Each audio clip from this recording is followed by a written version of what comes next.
Good morning, young lady. Good morning. What's your name and where you from? They call me baby girl. Baby girl? Why they call you baby girl? It's just been my nickname for a long time. I've been on the street since I was like 14.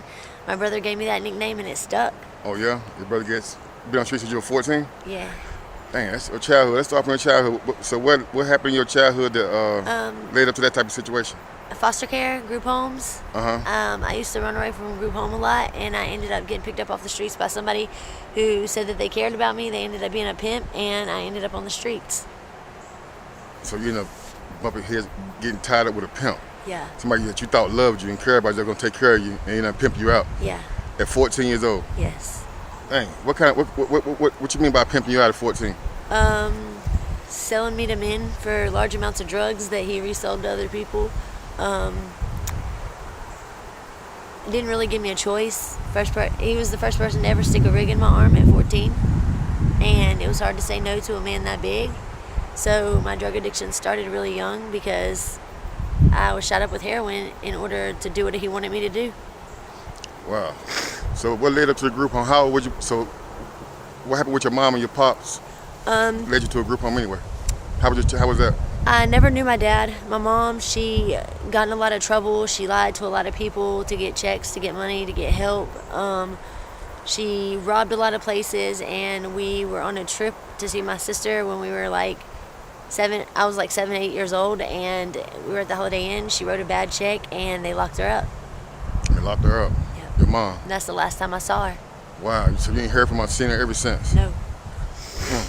That's a hard life. So at 14 years old, a man kind of coerced you to shoot heroin or something like that? Yeah. And ever since then, you've been living on your own? Yeah. So how long did it take for you to break away from him and go on your own? To be honest, every once in a while I still run into him, so I'm still kind of breaking away from him, but I just found out that he went to prison and he's going to be gone for a long time.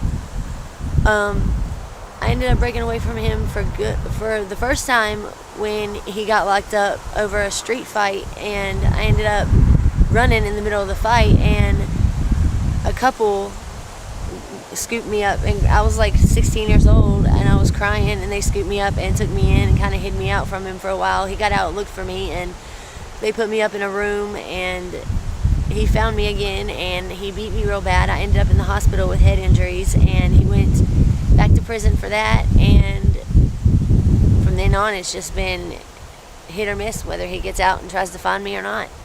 Wow. Are you kind of scared of him? You fear for him? Yes, but now this time I'm going to trial, so... You going to trial against him? Yes. So he locked up because of you?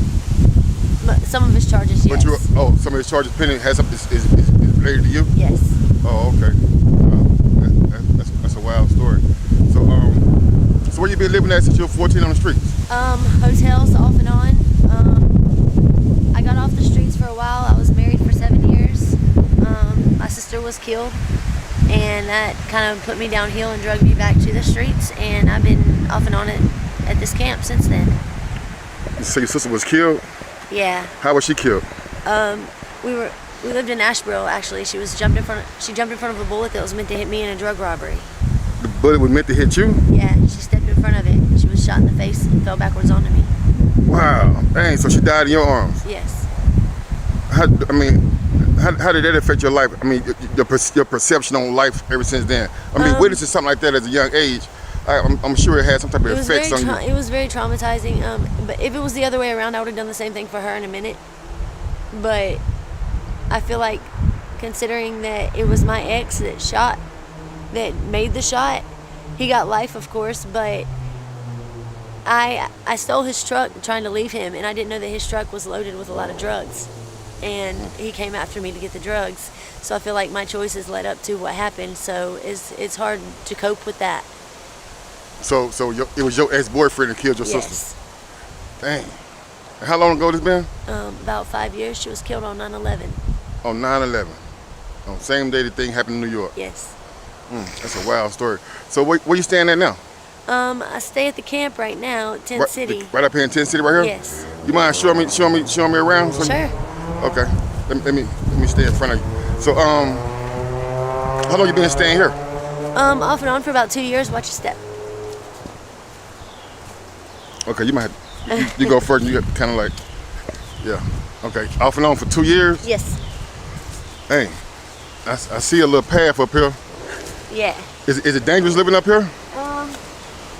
Sometimes there's, watch the ground, there's a lot of needles and... You say what now? Said watch the ground, there's I can't hear you. There's a lot of needles and things everywhere.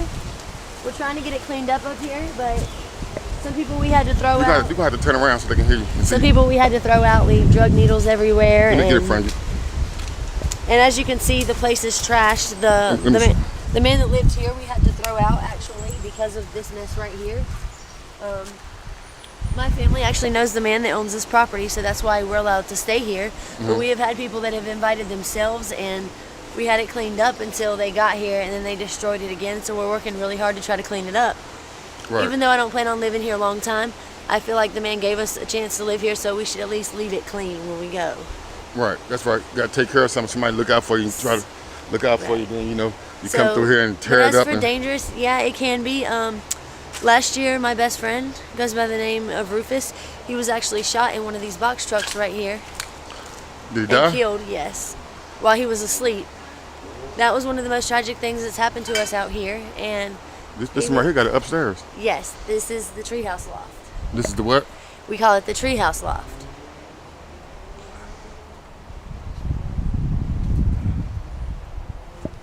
Hey, how you doing, young lady? It was actually hand built by some of our people that stay out here. Oh yeah? How long did it take to build that? About 3 days. To build that whole thing in 3 days? Yeah, Joe, my boyfriend and an old friend that used to live here built it. Oh yeah? Wow. So what's the population back here? Right now there's about 7 of us. It went from 32 to 7. It was 32 people back here at one time? Yes, because I tried to give it a place where anybody who's homeless can have a place to come.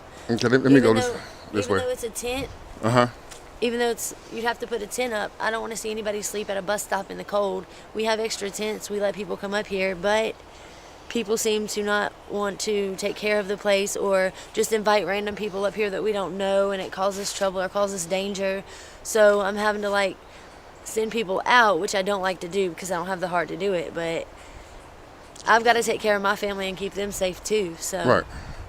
But by you being a female, it seems like it'd be kind of hard for you to tell somebody to leave. So who govern? Y'all govern your own self? You got men around here to govern? Yeah. My brothers and my boyfriend, they're kind of the security around here. They kind of send people away, and they're not mean or rude about it at first until they have to be. And they don't like to do it either. My family is big on not seeing anybody be out in the cold or sleep in the cold. But I mean, there's been a lot that's happened in this last year up here that's caused a lot of us to be traumatized and go through a lot. And we got to keep it safe up here. We have this thing now that, especially at nighttime, if anybody comes in, you have to announce yourself and let us know who you are. That way we can keep it safe. And if somebody doesn't announce themselves, then obviously there's somebody that's not supposed to be here. Right. So, do the city ever come back here and inspect? The police ever come back here and run y'all off, raid, check for drugs? Because I was saying all these needles and stuff. I'm surprised, the police don't know this like a little drug-related area. Because of the owner knowing that I'm allowed, that my family can be here, they've come back here and told us to clean it up. The police have came back here once and told us that if we don't clean it up, we have to go. So we have the church that comes and brings us meals on Tuesdays. They're gonna get us a big dumpster out here, so we can start cleaning up and throwing everything away. Wow! So the church come and feed y'all every week. They help us so much. Yes. And the people. So if the people, if you know the people that own this land, you was one of the first ones back here. Yes. Was you? Yes. So you seen people come and go. Yes. So what were some of the crazy events that happened back here? You say somebody got killed over there. Yeah, he was actually my best friend. He was asleep in the back of the box truck. The shooter actually came and talked to me, spoke to me by name. I don't know who he is. Yeah, I don't want to know who he is either. But he turned around and just went and shot my best friend, and that was that. Damn. And then we've seen a lot of shootouts have happened, and I guess everybody now knows about this place, so a lot of the people who do it just try to take off and run through here. We've had cops shooting at them shooting at cops. We've had people come up here and hide. We've seen people run through here that I guess are tweaked out on drugs and naked, and they've been tweaking out on drugs, running through here naked, and Oh yeah. oh yeah. Wow. So it's about to get cold. How you gonna stay warm back here in the cold? We have our own little heat sources like hand sanitizer. Mm-hmm. If you put hand sanitizer in a metal pot and light it on fire, it'll heat up a whole big tent area for like 15-20 minutes. Yeah, but 15-20 minutes, that's not a long period. That's not a long time. We keep it stocked up. Okay, keep it stocked up so you get running for hours. Yeah, and we insulate the tents. Like my brothers and my boyfriend will go around, and we got plastic, and they'll put plastic around all the tents to keep everybody insulated and warm. Mm-hmm. And the church brings us lots of blankets, and they actually keep us stocked up on hand sanitizer and stuff too. So. Okay, that's good. Okay, let's move forward a little bit. So. Where do you see yourself at in 5 years? You plan on staying back here? No, hell no. Where do you see yourself at in 5 years? Hopefully. How old are you? How old are you again? I'm 30. So you're 30 years old. Yes. Okay, so where do you see yourself at about 35?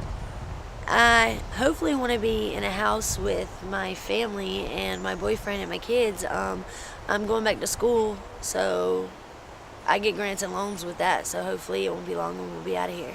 Okay, so one of your long-term goals is to find you an apartment so you can reconnect with your family. Yes. Your kid. I'm thinking so much of kids. Yes. How many kids you got? I have 2. You have 2 kids. What is it, a boy and a girl? A boy and a girl. Right. So how your relationship is with them?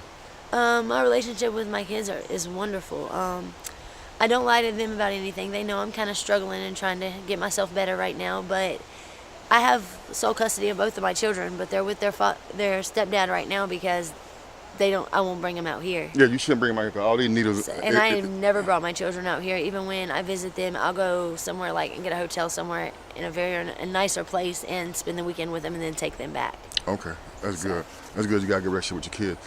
When I asked you, where you see yourself in 5 years, you were talking about having somewhere to stay and reconnect with your kids, but I didn't hear you mentioning nothing about, getting off, Oh, I definitely want to be controlled clean. substances and things like that. I definitely want to be clean. I'm already talking about and considering going to a rehab already. So. Oh yeah, so it's in your heart to want to get out of the situation. Very much. Because I heard if it's not in your heart, then it's not gonna happen. I'm sick and tired of being sick and tired. Sick and tired of being sick and tired. So we're gonna end this interview by you giving anybody some advice, kids, grown-ups that may be contemplating choosing this lifestyle. But while we talk about that, I want to walk back here so you can show me your tent. So so what type of advice do you have for somebody that's thinking about choosing this lifestyle? My advice is just follow your dreams, because mine were let down when I was younger, and if I would have stayed on track and followed my dreams of being a gospel singer, I damn sure wouldn't be out here right now. Right. Stay in school. It's very important. Don't run away from home or rebel against your parents, because bad things can happen. That's right. So where your tent at? Right here. Right here? Yes. So this is the spot. Yeah. Okay. Well, it's a little messy right now, but that's all good. I can see where you can keep it warm. It's insulated with all this stuff around it. Ain't no way no wind can get in here. All these baskets and trash around. My boyfriend's a big baby when it comes to the cold, so he really tries hard to keep it warm. Okay. Well, listen, it was a blessing talking to you. I thank you for your time. I got a donation for you, and hopefully, if I see you again, you'll be on your way to reaching those long-term goals. God bless you, and it was a great interview. Thank you. You're welcome.